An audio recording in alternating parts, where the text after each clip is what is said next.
दोस्तों नमस्कार। वोटिंग ने तो रफ्तार पकड़ ली। पहले दो चरणों में जो वोटिंग की रफ्तार बहुत धीमी थी, तीसरे चरण आते आते उसकी रफ्तार बीते चुनाव के बराबर आकर खड़ी हो गई। यानी पिछली बार के चुनाव में 67% वोट पड़े थे, कमोवेश इस बार भी उसी के इर्द गिर्द वोटिंग का आंकड़ा आकर टिक गया है। हालांकि महाराष्ट्र और गुजरात में वोटिंग परसेंटेज कम है, पिछली बार की तुलना में काफी कम है। और महाराष्ट्र को लेकर यह सवाल लगातार है कि वहां के चुनाव में तो शिवसेना ही शिवसेना से कई सीटों पर टकरा रही है और बरसों बरस तक जो शिवसेना बीजेपी के साथ रही, वो बीजेपी और शिवसेना भी आपस में टकरा रही है। और एनसीपी भी एक सीट पर तो एनसीपी के ही सामने खड़ी है। लेकिन गुजरात के भीतर की हवा, जो थोड़ी बहुत हवा राजकोट से निकली थी राजपूत समाज को लेकर, उसका असर 5 सीटों पर वोटिंग परसेंटेज से दिखाई भी दिया। और राजनीतिक तौर पर विपक्ष की राजनीति करती हुई कांग्रेस नारे भी लगाते हुए दिखाई दी। लेकिन बावजूद इन सब के अब ऐसी स्थिति आकर खड़ी हो गई है जहां पर आधा चुनाव निपट गया है।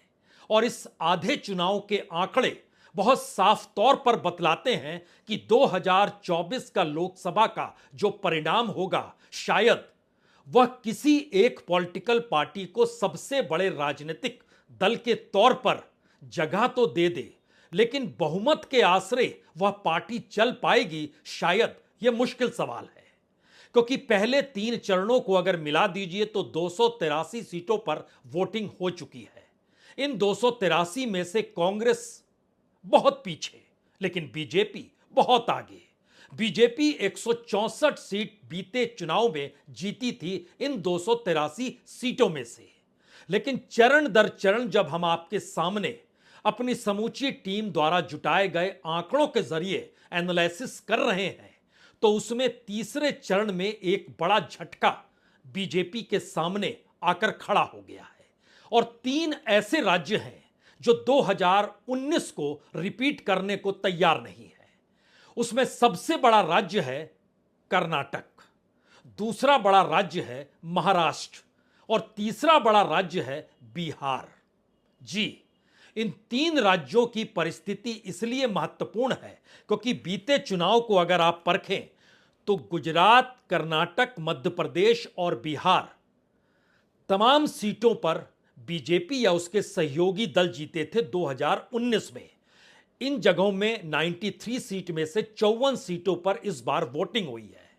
गुजरात की स्थिति कमोवेश वैसी ही है, लेकिन कर्नाटक में एक बड़ा झटका, वह भी बड़े झटके का मतलब यह है कि जिन 14 सीटों पर बीजेपी 2019 में जीती थी, उसमें कम से कम हम न्यूनतम की लकीर आज आपके सामने खींच रहे हैं। 6 सीटों पर खतरा मंडरा रहा है बीजेपी के लिए और 3 सीटों पर चुनौती आमने सामने की आकर खड़ी हो गई है। यह स्थिति कर्नाटक की है।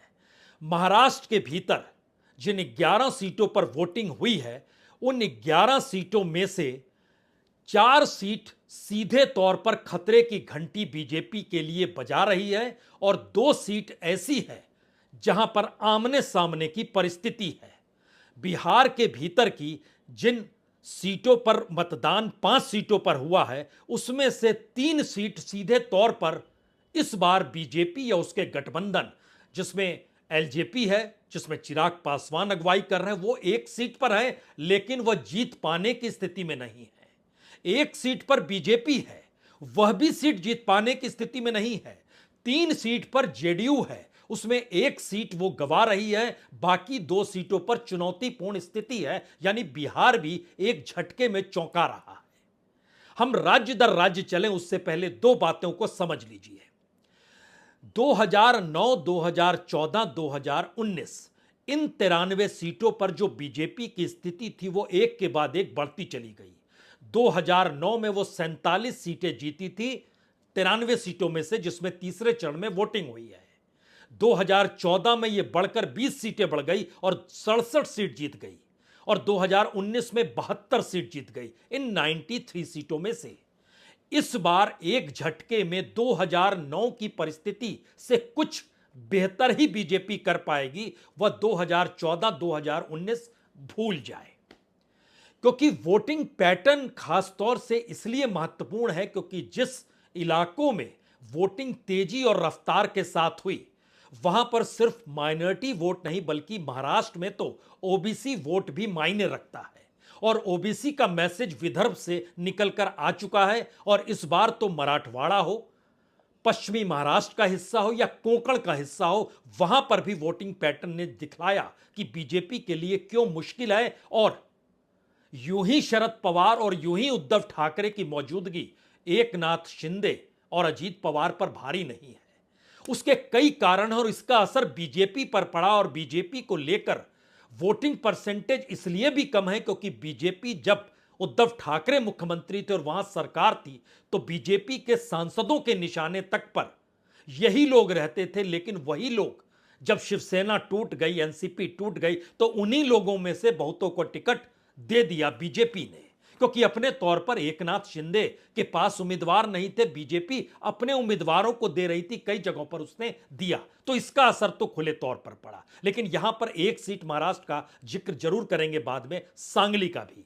लेकिन इन परिस्थिति के बीच में हमें लगता है राज्य दर राज्य चलें, क्योंकि आज असम, बिहार, छत्तीसगढ़, मध्य प्रदेश, महाराष्ट्र, कर्नाटक, पश्चिम बंगाल, गुजरात, उत्तर प्रदेश, गोवा, दादर नगर हवेली, दमन दीव, जम्मू कश्मीर एक सीट, यहां पर वोटिंग कुल मिला के 93 सीटों की हुई है। अब एक एक राज्य को अगर आप परखना शुरू करें तो खास तौर से 3 राज्य जो झटका देने वाले राज्य हैं उनको सबसे पहले परखने की जरूरत है। और उसमें शुरुआत हमें लगता है आज महाराष्ट्र से करनी चाहिए, क्योंकि महाराष्ट्र कई मायने में बड़ा महत्वपूर्ण हो चला है। यहां पर वाकई जिस तरीके से आपस में टकराव है, उसमें हम सांगली से शुरुआत करते हैं, जिससे आप समझ पाएंगे कि क्यों ऐसा जिक्र हमने सांगली का किया। सांगली में उद्धव ठाकरे की पार्टी के नेता के तौर पर चंद्रहार पाटिल मैदान में उतरकर आए, जबकि सिटिंग सांसद जो हैं वह बीजेपी के हैं, संजय काका पाटिल। लेकिन शिवसेना भिड़ गई थी कि सांगली से वो चुनाव लड़ेगी, जबकि वहां पर सांगली के किसी भी विधानसभा सीट पर शिवसेना उद्धव ठाकरे की जीती नहीं थी। लेकिन कांग्रेस चाहती थी कि वह अपने लोगों को टिकट दे, और ऐसे में वसंत दादा पाटिल के पोते जो थे विशाल पाटिल को उन्होंने खड़ा किया। वो इंडिपेंडेंट चुनाव लड़े और सवाल यह आया कि इंडिया का वोट बट गया और इसका लाभ बीजेपी के सिटिंग एमपी को मिल गया। सवाल सबसे बड़ा यही है कि क्या वाकई उद्धव ठाकरे और कांग्रेस टकरा रहे हैं सांगली में, उसका लाभ बीजेपी के सिटिंग एमपी को मिल गया? तो फिर यकीनी तौर पर यह कह सकता है जहां इंडिया गठबंधन आपस में टकराया, यह आपको बंगाल की दिशा में भी ले जाएंगे, जहां एक तरफ कांग्रेस और लेफ्ट साथ में है, ममता अलग खड़ी है। लेकिन लौटिए महाराष्ट्र पे।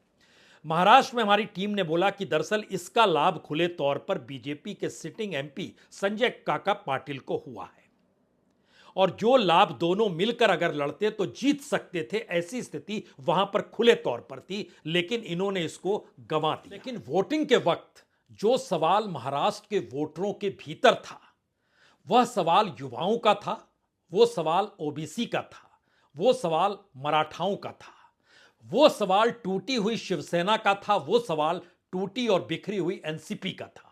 और बारामती के भीतर, युवाओं के भीतर अजीत दादा पवार को लेकर लोकप्रियता के तहत उनकी पत्नी के पक्ष में युवाओं के वोट जरूर पड़े।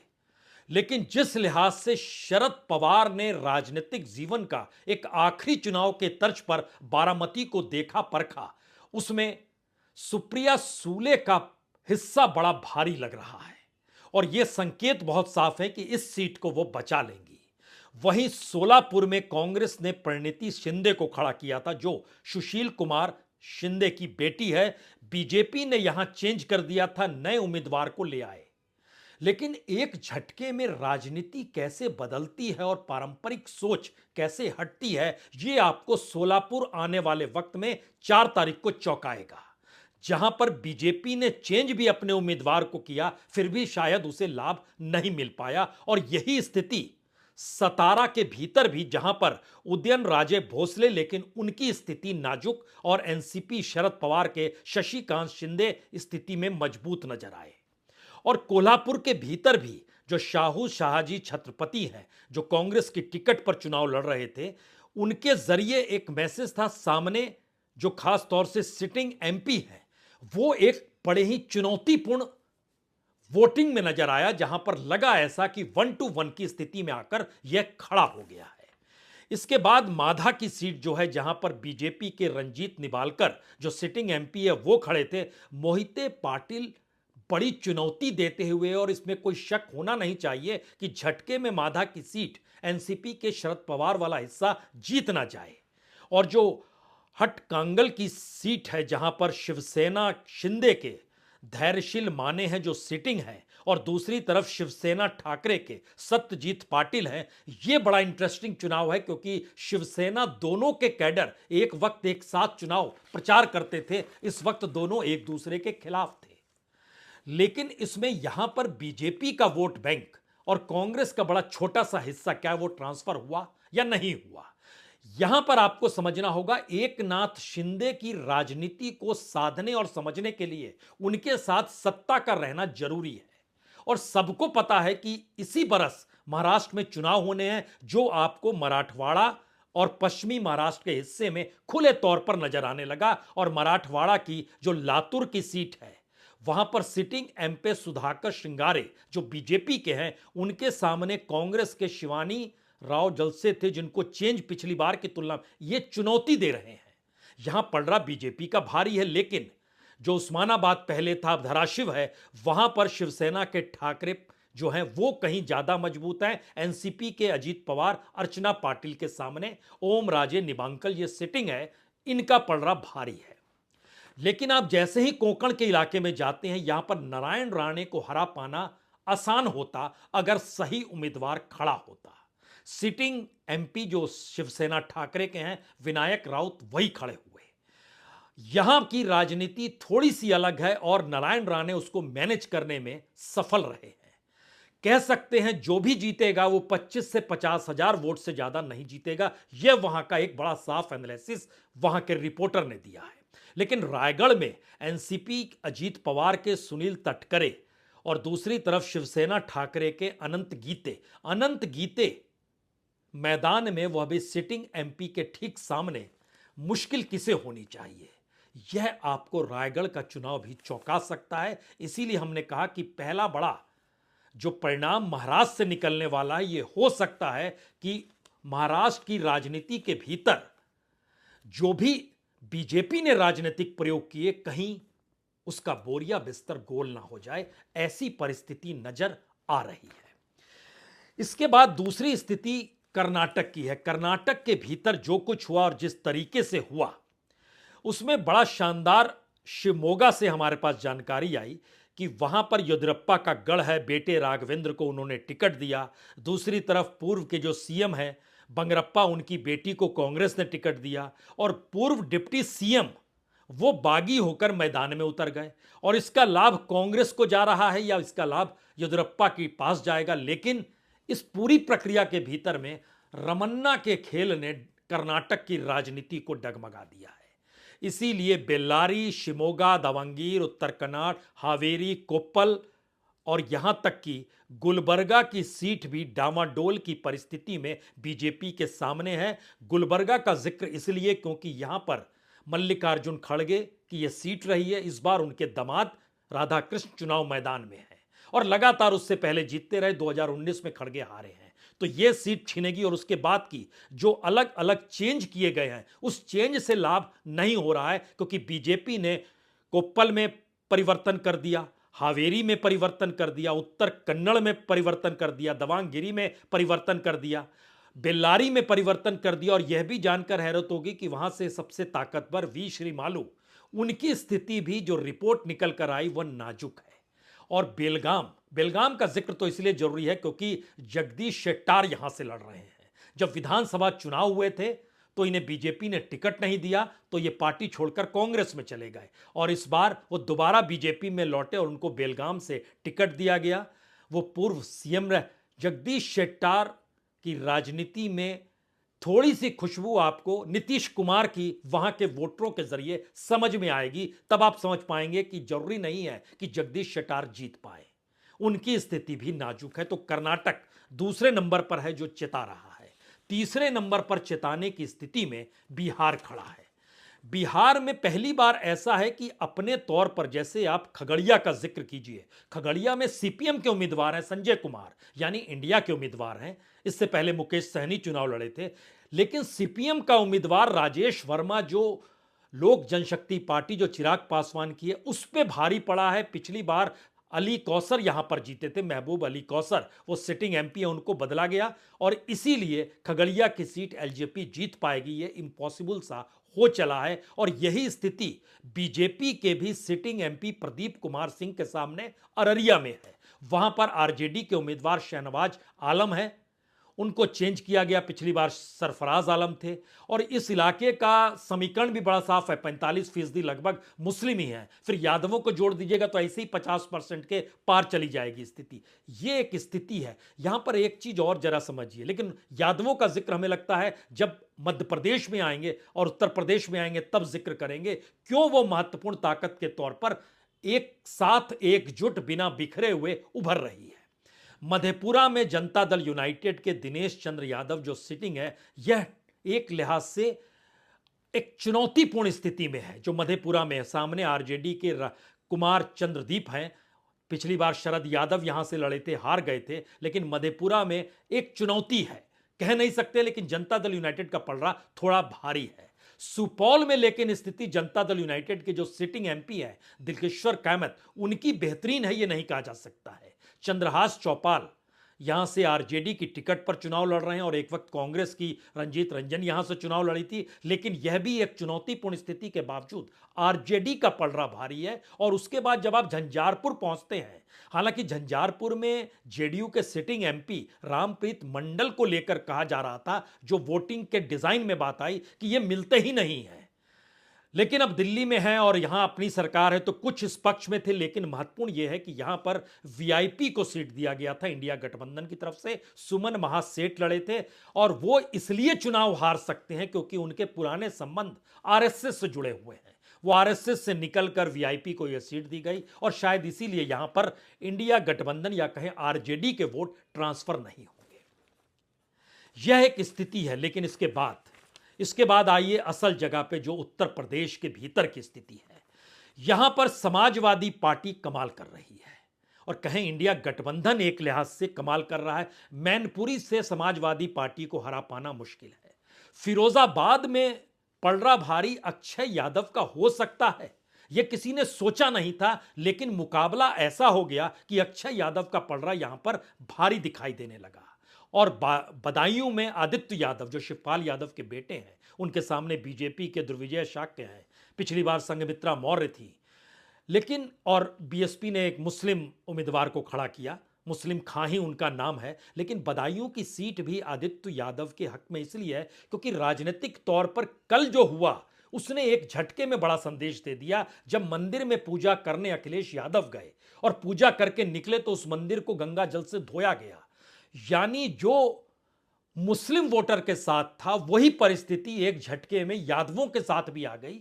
और इससे पहले जो कहा जा रहा था कि मुस्लिम वोट क्या पूरा का पूरा यादवों के पक्ष में ट्रांसफर होगा या नहीं, लेकिन इस घटना ने गजब का करंट पूरे उत्तर प्रदेश में पैदा किया। और यादवों को लेकर, यानी सोचिए मध्य प्रदेश के भीतर एक यादव को सीएम बनाया गया, लेकिन मध्य प्रदेश में किसी यादव को टिकट नहीं दिया गया। तो राजनीतिक मैसेज जो जाति समुदाय के भीतर से जाता है उसका लाभ समाजवादी पार्टी के सामने है। आगरा में एसपी बघेल का पलड़ा भारी है, इससे कोई इनकार नहीं कर सकता है। सीकरी में बीजेपी के राजकुमार चाहर का पलड़ा भारी है, इससे कोई इनकार नहीं कर सकता है।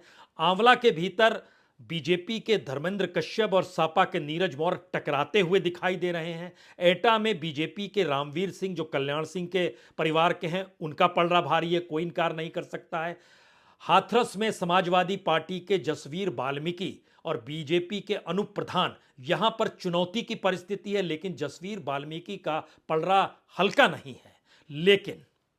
लेकिन झुमका कहां गिरा, और जहां पर झुमका गिरा वहां पर बरेली में बीजेपी को झटका मिलना लगभग तय है। यहां पे संतोष गंगवार का टिकट काटा गया, छत्रपाल सिंह गंगवार को टिकट दिया गया।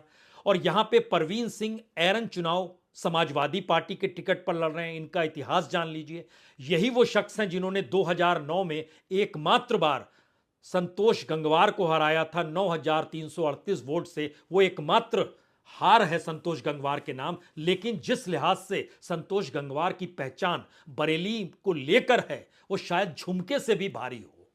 और बीजेपी इस बात को समझ नहीं पाई, तो बरेली का झुमका बीजेपी के लिए भारी पड़ गया। उत्तर प्रदेश में यह स्थिति नजर आ रही है।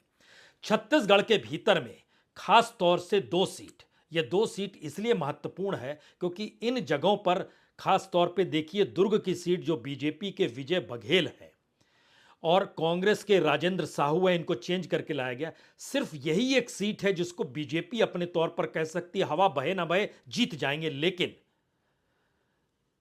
उसके बाद रायपुर जैसी जगह में भी बृजमोहन अग्रवाल जो सिटिंग एमपी हैं और दूसरी तरफ कांग्रेस के उपाध्याय जो हैं विकास उपाध्याय, ये चुनौती नहीं दे रहे हैं, लेकिन पहली बार टक्कर देने की स्थिति में आ गए, जो होता नहीं था, लेकिन इस बार हो रहा है। लेकिन असर कोरबा में भी है। कोरबा में जहां सरोज पांडे को खड़ा किया गया, वहां पर ज्योत्सना महंत सिटिंग एमपी यहीं पर हैं जो कांग्रेस की थी, उनका पलड़ा भारी है। रायगढ़ के भीतर बीजेपी के राधेश्याम राठिया, यहां पर सिटिंग एमपी को बीजेपी ने चेंज किया और यहां पर चुनौती की स्थिति मेनका देवी मिश्रा दे रही है। सरगुजा में बीजेपी के अनुकूल है, हालांकि एमपी को चेंज किया गया, चिंतामणि महाराज को टिकट दिया गया, शशि सिंह कोराम यहां से हैं, इनको भी चेंज किया गया। लेकिन सरगुजा में बीजेपी की स्थिति मजबूत दिखाई दी, जो वहां से रिपोर्ट निकलकर आई है। बड़ा सवाल बंगाल को लेकर भी है। बंगाल में इंडिया गठबंधन ही आपस में टकराता हुआ दिखाई क्यों दे रहा है, यह सवाल बार बार पूछा जाता। और इसका असर यह हुआ कि मालदा उत्तर में टीएमसी के प्रसून बनर्जी और बीजेपी के खगेन मुर्मू आमने सामने हैं। लेकिन यहां पर टीएमसी मजबूत दिखाई दे रही है, बावजूद इसके कि यहां पर मौजूद कांग्रेस और सीपीएम के उम्मीदवार साथ में खड़े हैं। मालदा दक्षिण में कांग्रेस ने सिटिंग चेंज किया, लेकिन गनीखा चौधरी के परिवार से जुड़े हुए ईशा खान चौधरी को ही टिकट दिया। यहां पर कांग्रेस मजबूत है। लेकिन जांजगीर के भीतर पहली बार नजर आ रहा है कि बीजेपी ने चुनौती दे दी है टीएमसी के खलील रहमान को, जो सिटिंग एमपी हैं।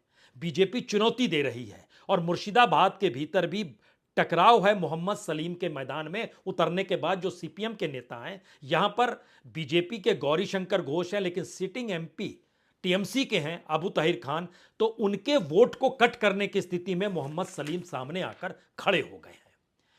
अगर इन स्थितियों को टटोलते हुए आप मध्य प्रदेश के भीतर जाते हैं, जिसको लेकर हमने कहा कि देखिए मुख्यमंत्री यादव समुदाय से जरूर है, लेकिन किसी यादव को टिकट दिया नहीं गया, तो वहां के भीतर आपको जानकर हैरत होगी 2 सीट जो उलझी हुई है, दोनों स्टार हैं।